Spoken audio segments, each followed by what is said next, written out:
শিলপাটায় মাত্র কয়েক টুকরো গরু মাংস দিয়ে আমি আজকে এতগুলো ঝুরা মাংস বানালাম। আগে যখন আমাদের ফ্রিজ ছিল না তখন ঘরে এরকম ঝুরা মাংস রান্না হয়। এখন আর কুরবানি ঈদেও ঝুরা মাংস রান্না হয় না, কারণ সব মাংস ফ্রিজে ঢুকিয়ে রাখে। এখানে কয়েক টুকরো গরু মাংস ভালো করে ধুয়ে এর মধ্যে পানি, লবণ আর পরিমাণ মতো হলুদ দিয়ে দিলাম। সামান্য লবণ হলুদ দিয়ে আজকে ইনস্ট্যান্ট আমি বানিয়ে ফেলবো গরুর ঝুরা মাংস। আমার মনে হয় আমার আজকের রেসিপিটা তোমাদের কাছে খুবই ভালো লাগবে। একটা ঢাকনা দিয়ে ঢেকে চলো এবার মাংসগুলোকে সেদ্ধ বসিয়ে দিই। আর এখানে আমি কতগুলো পেঁয়াজ আর রসুন নিছি, এগুলোর খোসা ছাড়িয়ে পেঁয়াজগুলোকে কুচি করে নিতে হবে। পেঁয়াজগুলোকে আমি এভাবে কুচি করে কেটে নিছি। আর সবসময় পেঁয়াজ কাটতে গিয়ে আমার চোখ দিয়ে পানি চলে আসে। আজকেও সেম পেঁয়াজ কুচি করতে গিয়ে চোখে পানি চলে আসছে। আর এদিকে গরু মাংসগুলো সেদ্ধ করা হয়ে গেছে। এবার আমি চুলাটা বন্ধ করে দিলাম আর একটা ছাঁকনি চামচের সাহায্যে পানি ঝরিয়ে মাংসগুলো একটা পাত্রের মধ্যে তুলে সেদ্ধ করা পানিটুকু আমি কড়াইতে রেখে দিলাম। আর এই মাংসগুলো একটা শিলপাটার মধ্যে দিয়ে মাংসের টুকরোগুলো আমি একটা একটা করে শিলপাটায় দিয়ে দিলাম। আর এইভাবে হালকা করে থেতো করে নিতে হবে যেন সেদ্ধ মাংসের টুকরোগুলো একদমই চটকে যায়। তো যাই হোক, সবগুলো মাংসের টুকরো আমি এভাবে থেতো করে নিব যেন মাংসের টুকরোগুলো একদমই এরকম ঝুরা ঝুরা হয়ে যায়। এবার হাত দিয়ে ছিঁড়ে ছিঁড়ে এই টুকরো মাংসগুলোকে আরো ঝুরা করে নিতে হবে। আর গাইস দেখো, মাত্র এই কয়েক টুকরো মাংস দিয়ে এতগুলো ঝুরা মাংস হয়ে গেছে। এবার চলো এই ঝুরা মাংসগুলো শিলপাটা থেকে একটা পাত্রের মধ্যে তুলে রান্নার আগেই তো ঝুরা মাংসগুলো দেখতে খুবই সুন্দর লাগছে। এবার চলো এগুলো রান্না শুরু করে দিই। তার আগে কড়াইটা ধুয়ে নিতে হবে। আমি কড়াইটাকে ঘষা মাজা করে ধোয়ার ট্রাই করছিলাম, যেহেতু কড়াই একটু নোংরা ছিল তাই খুব ভালো করে ধুয়ে একদম চকচকা করে নিলাম। তো গাইস, রান্নার জন্য আমি মোটামুটি প্রস্তুত হয়ে গাইস। ওয়ান স্টেপ টাস্কের মাধ্যমে এখন তোমরা ঘরে বসেই টাকা ইনকাম করতে পারো। তোমাদের ফোনের যে কোনো ব্রাউজারে গিয়ে সার্চ করো ওয়ান স্টেপ টাস্ক লিখে আর ফ্রিতে অ্যাকাউন্ট করে ফেলো। অ্যাকাউন্ট করার পর তোমরা সেখানে অনেকগুলো ছোট ছোট টাস্ক পাবে, সেগুলো কমপ্লিট করে তোমরা এখান থেকে ইনকাম করতে পারবে। আর মাত্র 200 থেকে 300 টাকা হয়ে গেলেই তোমরা তোমাদের উপার্জনের টাকাগুলো বিকাশ, নগদ অথবা রকেটের মাধ্যমে উইথড্র করতে পারবে। আর হ্যাঁ, ওয়ান স্টেপ টাস্কের কাজ সম্পর্কে তোমরা ইউটিউবে অনেক টিউটোরিয়াল ভিডিও পেয়ে যাবে।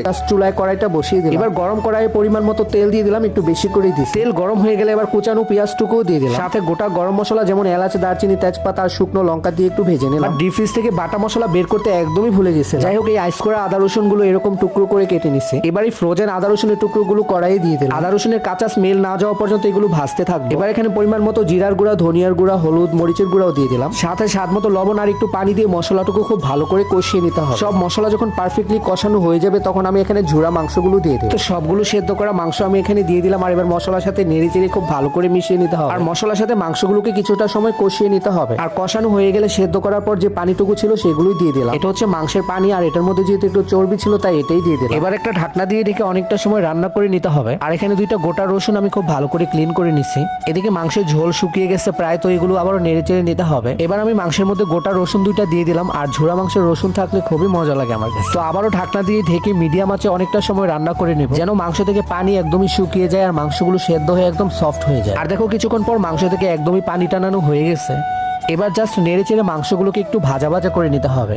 আর মাংসের পানি শুকিয়ে গেলে মাংস একটু পরপর নাড়তে হবে যেন একদমই লেগে না যায়। কিছুক্ষণ এরকম ভাজতে ভাজতে আমি একটু পোড়া পোড়া করে ফেলবো। আর এই পর্যায়ে মাংস থেকে এত সুন্দর একটা ঘ্রাণ আসছে, পুরো ঘরটাই এখন ঝুরা মাংসের ঘ্রাণে ভরে গেছে। আর ভাজতে ভাজতে কালারটাও একদম চেঞ্জ হয়ে এরকম হয়ে গেছে। তো গাইস, রান্না হয়ে গেল আমার ইনস্ট্যান্ট ঝুরা মাংস। মাশাআল্লাহ, দেখতে তো খুবই লোভনীয় লাগছিল। আমি আমার প্লেটে গরম গরম ভাত আর একটু লেবু এবার সাথে নিব আমার রান্না করা স্পেশাল গরুর ঝুরা মাংস। বেশ অনেকটা পরিমাণে নিছি যেহেতু আমার পছন্দের একটা খাবার। আর বিশ্বাস করো গাইস, এটা খেতে এত মজা হয়েছে। যদিও ঝুরা মাংস অনেকদিন জাল করে তারপর রান্না করা হয়, তবে এভাবে রান্না করলেও গরুর ঝুরা মাংস খেতে খুবই মজা। আর মাংসের রসুন দিয়ে এভাবে খেতে তো দারুণ মজা। তোমাদের কাছে আমার আজকের রেসিপিটা কেমন লাগছে সেটা অবশ্যই কমেন্টে জানিও।